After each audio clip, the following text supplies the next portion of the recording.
Okay, let's do the walnut. I've already done half of it, so let me just show you what I did. I started over here about 1/4 inch away from this intersection. I stitched up and over and echoed 1/4 inch of an echo. And I went ahead and used, since I'm using this spiral ruler, I went ahead and used the ruler to do the straight line on there too.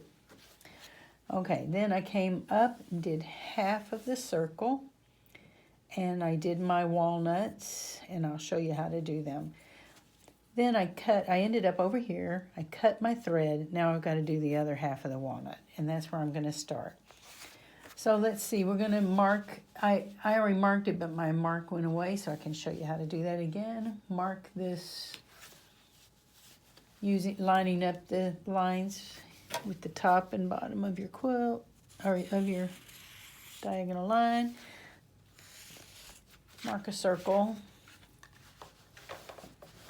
It's a 6-inch circle, and we're going to start down here, 1/4 inch away. Okay,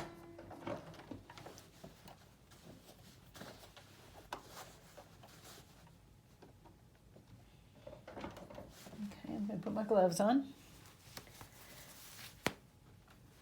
And let's use this ruler to quilt our circle.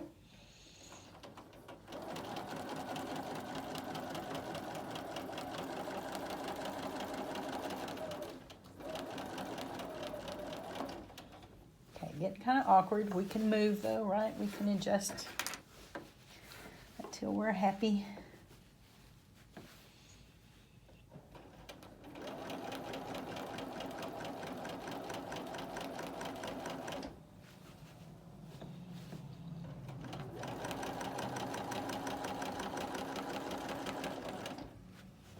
Almost there. We're going to go up to this point.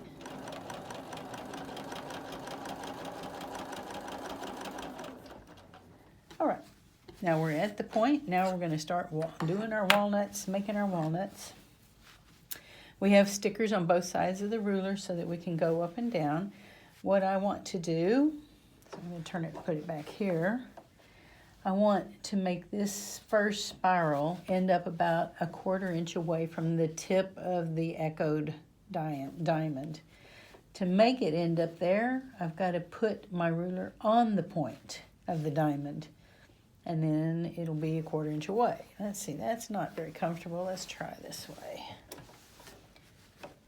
Okay, there we go. That looks better. Feels better. Now I end up about 1/4 inch away from the tip. Let's see, can you see it? Now I'm going to use the ruler to echo down about 1/2 inch. Let's see, is that about 1/2 inch maybe? Okay, we'll see how it looks. It looks about even with that other one. Now we've got to go up to the walnut again. You could do it this way, and this way you can see the line, but it doesn't really matter. We were doing it that way in class, but you can capture the walnut, the foot in the walnut with your ruler, and then make the edge of the ruler about 1/4 inch away from the tip there. So either way, you can take the ruler around, or you can use the lines. We will use the lines going back down. But here, we need to end up right there at that point. Okay, and now we're going to take this ruler, and now we're going to use the line. So I want to use this first inside line and lay it on my last stitched line. And that will be it'll end up 1/4 inch away. Let's see. Okay, so I have it lined up with my stitched line, the first line on the ruler.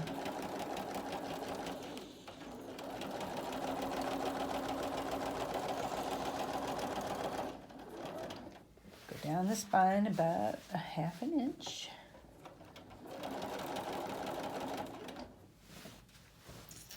I'm going to have to pull those tails out of the way. They're going crazy, aren't they? Okay.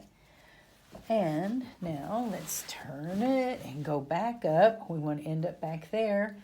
To get back there, we could turn the ruler like this. Oh, but you notice my lines, the lines don't line up.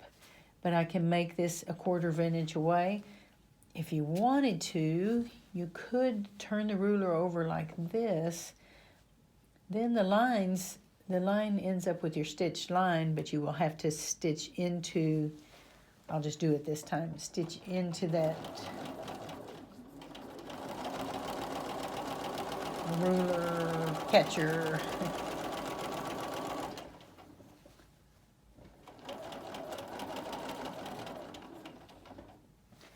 Okay, so either way, you can turn it over or not. Then here I am, I'm in the right position now. I've lined up the line with my stitched line. I'm going to come out one more time.